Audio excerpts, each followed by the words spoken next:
दोस्तों, आज का ये वीडियो में एक बहुत ही इम्पोर्टेंट टॉपिक के ऊपर मैं कवर करने वाला हूँ। उसको पूरा इन डिटेल्स में कवर करने वाला हूँ और बताने वाला हूँ।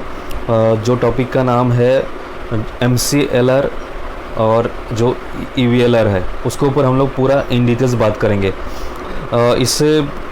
इसका जो भी ये वीडियो का जो टारगेट रहेगा, उसका मेन टारगेट ये रहेगा कि जो व्यूअर्स है, क्योंकि हर वीडियोज़ में जो मेरा चैनल है उसमें मुझे ये टारगेट रहता है कि लाइक एट द एंड जो भी वीडियो ख़त्म होता है उसके बाद व्यूअर्स को कुछ ना कुछ हेल्प मिलना चाहिए। तो ये वीडियो में मैं जो MCLR या EVLR के ऊपर बात करने वाला हूँ, उसमें मैं आपको बहुत ज़्यादा इन डिटेल्स नहीं बताने वाला हूँ कि MCLR क्या है, EVLR क्या है।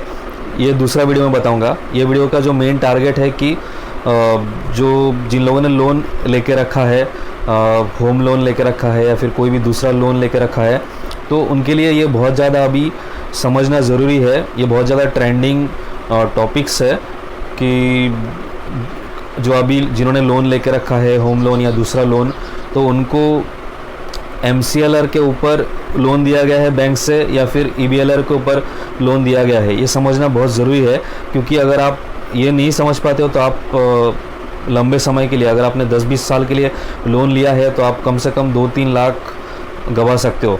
तो ये वीडियो को एंड तक ज़रूर देखिए, बहुत ज़्यादा नॉलेजेबल होने वाला है।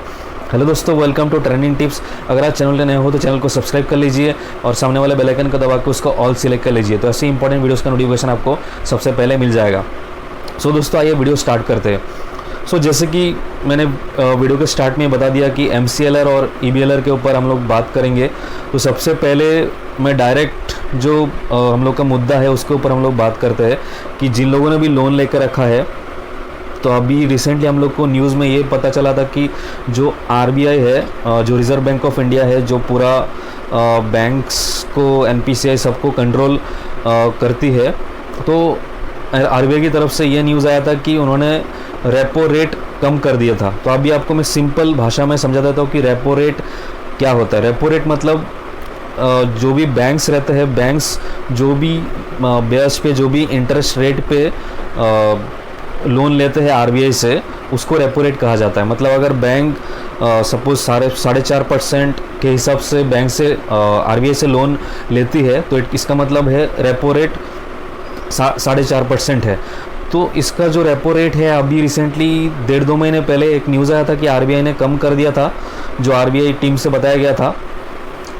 तो उससे क्या हुआ, बहुत सारे चीज़ें, जैसे कि अगर बोल सकते हो कि EVLR, जैसे अब मैं बता रहा था कि EVLR और जो MCLR है, उसमें बहुत ज़्यादा चेंजेस आएंगे, डिक्रीज़ हो जाएंगे। तो उससे क्या होगा कि जिन्होंने भी लोन लेकर रखा है, जैसे जिन लोगों ने भी होम लोन लेकर रखा है, उनको इंटरेस्ट रेट बहुत ज़्यादा कम हो जाएगी। इवन अगर इंटरेस्ट रेट 1% भी कम हो जाता है, तो आपका मंथली EMI 1000 तक कम हो सकता है। अभी आपके लिए मंथली 500 कम हो जाएगा, 1000 कम हो जाएगा, आपके लिए बहुत ज़्यादा कम अमाउंट लगेगा। इवन अगर 200-300 भी कम होता है आपके लिए, 1 मंथ आप काउंट करोगे तो बहुत ज़्यादा कम लगेगा। बट इसको अगर पूरा टेन्योर के हिसाब से, पूरा जितना भी 10 साल या 20 साल के लिए आपने लोन लिया है, उसको आप काउंट करोगे तो आपका इजीली आप देख सकते हो कि 1.5-2 लाख का फ़र्क गिर जाता है। मतलब आपको 1.5-2 लाख का फ़ायदा हो जाएगा अगर आपने ये सब चीज़ें फॉलो किया, और आपने अगर गलत ट्रैक पे गए तो आपको 1.5-2 लाख का नुकसान हो सकता है। मैं जैसे बताया कि RBI ने कुछ महीने पहले, 1-1.5 महीने पहले जो रेपो रेट कम कर दिया था, जो उनका बेस पॉइंट है वो कम कर दिया था। तो उससे क्या हुआ, बैंक को अभी जो भी लोन लेना है RBI से, तो थोड़ा कम परसेंटेज के हिसाब से, कम इंटरेस्ट रेट में उनको लोन मिल जाएंगे। तो उससे क्या हुआ कि बैंक को भी, जो कस्टमर्स है, उनको भी लोन कम ब्याज में या कम इंटरेस्ट रेट में उनको देना पड़ेगा, क्योंकि ये रूल है। अगर RBI ने रेपो रेट कम किया, RBI ने इंटरेस्ट रेट कम किया बैंक को पैसा देने के लिए, तो वैसे ही बैंक जब पैसा देने वाले हैं तो कस्टमर को भी कम इंटरेस्ट रेट में ही देना पड़ेगा। बट अभी एज ए कस्टमर हम लोग को क्या करना चाहिए, जैसे अगर जिन लोगों ने भी लोन लेकर रखा है MCLR के अगेंस्ट, मैं आपको बता दूं जो MCLR है और जो EVLR है, इसका इन डिटेल्स में वीडियो अलग से बना दूंगा। बट अभी के लिए हम लोग इजी भाषा में समझ लेते हैं। सरल भाषा में आपको मैं बता देता हूं कि जो MCLR है वो 2019 तक था। इसके बाद 2019 में जो EBLR मैं आपको बता रहा हूँ वो लॉन्च हुआ था। तो उससे क्या हुआ, जो MCLR पहले जो मार्जिनल ये मतलब RBI का रूल था, इसके बाद जो EBLR आया उससे क्या हुआ, अगर RBI ने कोई भी रेपो रेट कम करते हैं तो तुरंत EBLR के ऊपर वो इफ़ेक्ट होता है और आपका इंटरेस्ट रेट तुरंत कम हो जाता है इंस्टेंट। बट MCLR में वो इफ़ेक्ट होने में बहुत ज़्यादा टाइम लग जाता है। जैसे कि अगर डिफरेंस बताया जाए तो MCLR का जो भी इंटरेस्ट रेट जो चेंजेस होते हैं वो साल में 12 महीने में एक बार होता है, और जो EBLR है उसका जो इंटरेस्ट रेट या जो भी बेस जो भी पॉइंट्स का इधर उधर होता है, कम होता है, वो तो हर 3 महीने में होता है। तो उससे क्या होता है कि आपको बहुत इंस्टेंट फ़ायदा मिल जाता है। जैसे अभी मैं आपको एक बहुत अच्छा एग्जांपल देके बताता हूँ। जैसे अगर स्टेट बैंक ऑफ इंडिया को हम लोग एग्जांपल की तरफ से देखें, तो अगर किसी ने स्टेट बैंक ऑफ इंडिया से 10 लाख लोन लिया है, मान लो कि 2018 में लोन लिया है, तो उनको MCLR के बेस पे उनको इंटरेस्ट रेट मिला होगा। तो उससे क्या हुआ, सपोज़ मैं पकड़ लेता हूँ कि 8.5% के हिसाब से 10 लाख का लोन आपने 20 साल के लिए आपने लिया, तो आपका जो भी EMI बैठेगा, जैसे कि आप अगर मान लो आपका EMI 10,000 बैठ रहा है MCLR के हिसाब से, तो सेम अगर आप EBLR में अप्लाई करते हो तो उससे क्या होगा, अभी जो 8.5% MCLR में इंटरेस्ट रेट है वो घट के आपका 7 से लेके 7.5% तक हो जाएगा। मतलब लगभग 1-1.5% आपका इंटरेस्ट रेट इजीली कम हो सकता है।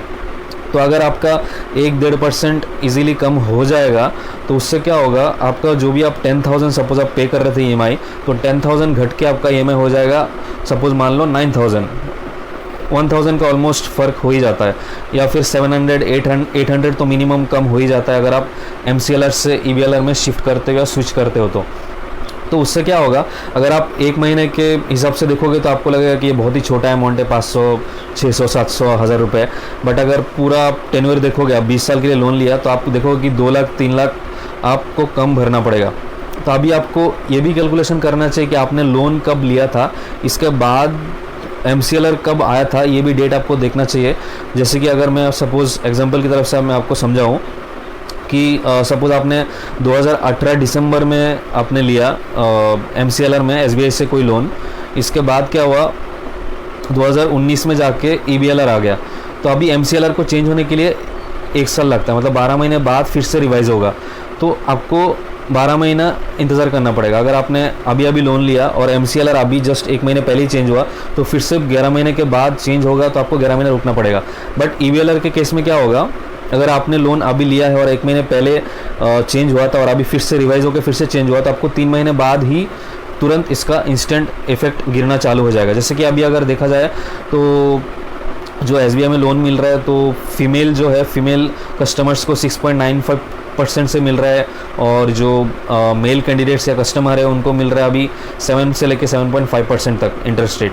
तो आप इजीली सोच सकते हो कि आप अगर आप किसी और बैंक में भी हो, सपोज़ मान लो कि आप किसी और बैंक से लोन लिया है और आप स्विच करना चाहते हो, किसी और बैंक में बैलेंस ट्रांसफ़र करना चाहते हो, तो भी आप बैलेंस ट्रांसफ़र कर सकते हो जो बैंक में सबसे ज़्यादा कम इंटरेस्ट रेट है। अगर आपने दूसरे बैंक में भी MCLR में लिया हुआ है, तो आप वो MCLR से भी डायरेक्ट दूसरे बैंक में ट्रांसफ़र कर सकते हो, डायरेक्ट आप EBLR में आप इजीली ट्रांसफ़र कर सकते हो। बट आपको मैं ये बता दूँ, जब भी आप ट्रांसफ़र करते हो, जैसे कि अगर आपने MCLR में एग्जिस्टिंग कस्टमर हो और आपके EBLR में ट्रांसफ़र करना है बिकॉज ऑफ आपको इंटरेस्ट रेट कम करना है, तो उसके लिए आपको एक अमाउंट भरना पड़ता है, वो अमाउंट प्लस GST। जैसे अगर एग्जांपल देखा जाए तो SBI में 5,000 प्लस GST, तो अराउंड 5,600-700 आपको पे करना पड़ेगा। इसके बाद ही आप MCLR से EBLR शिफ्ट कर सकते हो। बट अगर आप 5,000-6,000 भी देते हो, तो आप 5,000-6,000 आप इजीली 6-7 महीने में ही कवर कर लोगे EMI कम भर के। तो मैं आपको रिक्वेस्ट करता हूँ कि आपको ये बात पूरा समझना चाहिए, जो MCLR और EBLR है, और आपको पूरा डेट देख के आपको शिफ्ट करना चाहिए, स्विच करना चाहिए, तो आपको बहुत ज़्यादा फ़ायदा हो सकता है। क्योंकि ये बहुत ज़्यादा ट्रेंडिंग है, बहुत लोगों को ये पता नहीं है। तो मैं आपको बताता हूँ कि आप कहीं पे भी लोन लिया है तो आप चेक कर लो बैंक के साथ, आप बैंक के साथ बात करो, बैंक जाके मैनेजर से बात करो कि मेरा इंटरेस्ट रेट ये है, बट रेपो रेट कम हो गया तो मुझे भी फ़ायदा मिलना चाहिए, तो इंटरेस्ट रेट जो अभी रिसेंट है उसको मैं कैसे लाभ उठा सकता हूँ। सो दोस्तों, आज का वीडियो के थ्रू मैं आपको यही इन्फॉर्मेशन देना चाहता था। अगर वीडियो अच्छा लगा, आपको इन्फॉर्मेटिव लगा, तो इसको लाइक कीजिए और इसको ज़्यादा से ज़्यादा शेयर कीजिए। और अगर आप चैनल पर नए हो तो चैनल को सब्सक्राइब कर लीजिए और सामने वाले बेल आइकन को दबा के उसको ऑल सिलेक्ट कर लीजिए, तो ऐसे इंपॉर्टेंट वीडियोस का नोटिफिकेशन आपको सबसे पहले मिल जाएगा। सो दोस्तों, आज के वीडियो में इतना ही, मिलते हैं अगले वीडियो में। तब तक के लिए जय हिंद, वंदे मातरम।